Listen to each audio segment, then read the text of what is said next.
ኢትዮጵያ በቀይ ባህር ጉዳይ ጦርነት ውስጥ ልገባ እችላለሁ የሚል ስጋት እንዳለባት ይታወቃል።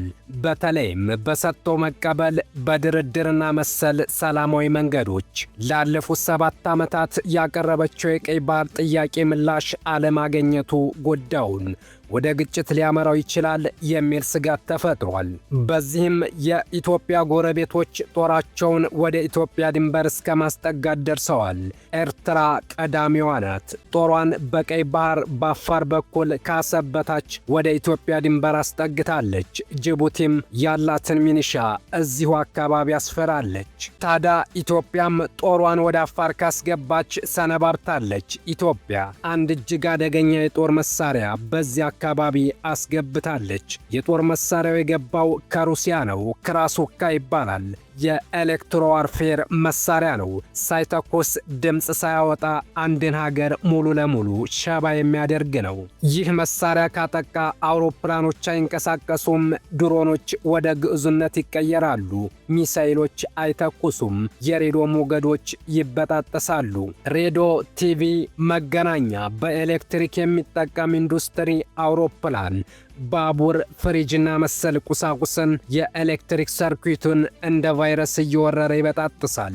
ሩሲያ በዩክሬኑ ጦርነት ወቅት ተጠቅመዋለች። 2010 ላይ በሩሲያ የተመረተው ይህ መሳሪያ ኢትዮጵያ እጅ ላይ መግባቱ ተረጋግጧል። ስለዚህ ድንቅ መሳሪያ እንነግራችኋለን። እስከ መጨረሻው ድረስ አብራችሁን ቆዩ። አንዲት ሀገር በብዙ መንገድ የጦር መሳሪያዎችን ታገኛለች። በግዥ፣ በብድር አሊያም በስጦታ መልክ። ኢትዮጵያ የጦር መሳሪያዎቿን የምትገዛው በዋናነት ከአራት ሀገራት ነው። እነርሱም ከሩሲያ፣ ከአዘርባይጃን፣ ከተባበሩት አረብ ኤምሬትስና ከቱርክ ነው። አንዳንዴ ከቻይና፣ ከእስራኤልና ከኢራንም ትገዛለች። አብዛኞቹ የጦር መሳሪያዎች የሚገዙት ግን ከሩሲያ ነው። ኢትዮጵያ ከሩሲያ መሳሪያ ማስገባት ከጀመረች ከ50 ዓመት በላይ ሆኗታል።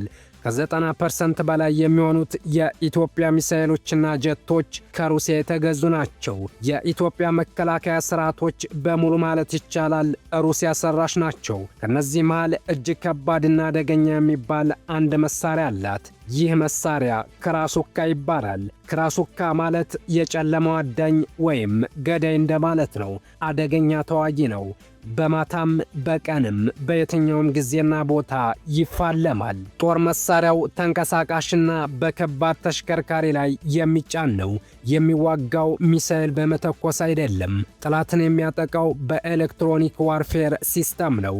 ይህ መሳሪያ የሚያጠቃው በኤሌክትሮማግኔቲክ ጨረር ወይም ሞገድ አማካኝነት ነው። በ300 ኪሎ ሜትር ርቀት ላይ ሆኖ ማንኛውንም ታርጌት መምታት ይችላል። እየተንቀሳቀሰ ደግሞ እስከ 1000 ኪሎ ሜትር ራዲየስ ድረስ መሸፈን ይችላል። በዋነኛነት ኢላማ የሚያደርገው ድሮኖችን፣ የመገናኛ ዘዴዎችን፣ ሚሳኤሎችን፣ ጀቶችንና አጠቃላይ በራዲዮ ሞገድና በኤሌክትሪክ ሲስተም የሚሰሩትን መሳሪያዎች ነው። ይህ መሳሪያ ፍንዳታ አይፈጥርም።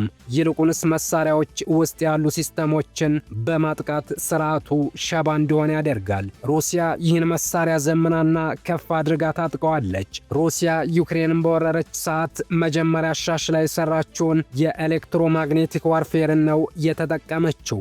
እንደምናስታውሰው ሩሲያ በቀናት ውስጥ ነበር ኬቭን መክበብ የቻለችው። ምንም አይነት ከዩክሬን ጥቃት አልተፈጸመባትም ነበር። ምክንያቱም ሩሲያ አስቀድማ በዘመናዊ ኤሌክትሮ ዋርፌር የዩክሬንን መሳሪያ ከጥቅም ውጭ አድርገው ነበር። የዩክሬንን ሚሳኤሎች፣ ጀቶች፣ ድሮኖች እንዳይንቀሳቀሱ እንዲሁም የጦር መገናኛ ሬዲዮዎች ከጥቅም ውጭ እንዲሆኑ አድርጋቸው ነበር። ዩክሬን ሩሲያን ማጥቃትና መዋጋት የጀመረችው ከምዕራባውያን የጦር መሳሪያ ድጋፍ ከተደረገላት በኋላ ነበር። ይህ ኤሌክትሮ ዋርፌር ሲስተም ዋና ስራው ምንም አይነት የጦር መሳሪያ እንዳይንቀሳቀስ ባለበት ግዑዝ እንዲሆን ማድረግ ነው። እናም ኢትዮጵያ ቀደም ብሎ የተመረተውን ይህን የሩሲያ መሳሪያ ታጥቃለች። ክራሱካ መሳሪያ የአየር ማረፊያ መቆጣጠሪያን ጃም በማድረግ የትኛውንም የጦር አውሮፕላንም ሆነ የመንገዶች አውሮፕላን እንዳይንቀሳቀስ ያደርጋል። የአየር ስርዓቱ ከተመታ ድሮን እንኳን ማብረር አይቻልም። ጀቶች አይንቀሳቀሱም። አንዲት ሀገር በዚህ ኤሌክትሮ ዋርፌር ከተመታች ብቸኛው ሊኖራት የሚችለው ኃይል ጠመንጃ የታጠቀ ወታደር ብቻ ነው። ይህ ወታደርም ከማዘዣ ጣቢያው ጋር መገናኘት ስለማይችል እንደፈለገው ሊንቀሳቀስ አይቻለውም። ይህ የጦር መሳሪያ ሩሲያ በአሁኑ ሰዓት ጭምር እየተጠቀመችበት ትገኛለች። የአንድ ዋጋ 2.6 ሚሊዮን ዶላር ሲሆን ኢትዮጵያ ይህን መሳሪያ እንደታጠቀች ያገኘነው መረጃ ያረጋግጣል። መሳሪያው እጅግ ስኬታማ የሚባል ሲሆን ኢትዮጵያ ከውጭ ኃይሎች ጋር ሊገጥማት የሚችለውን ጦርነት የምትከላከልበት ብሎም የምታሸንፍበት መሳሪያ ነው።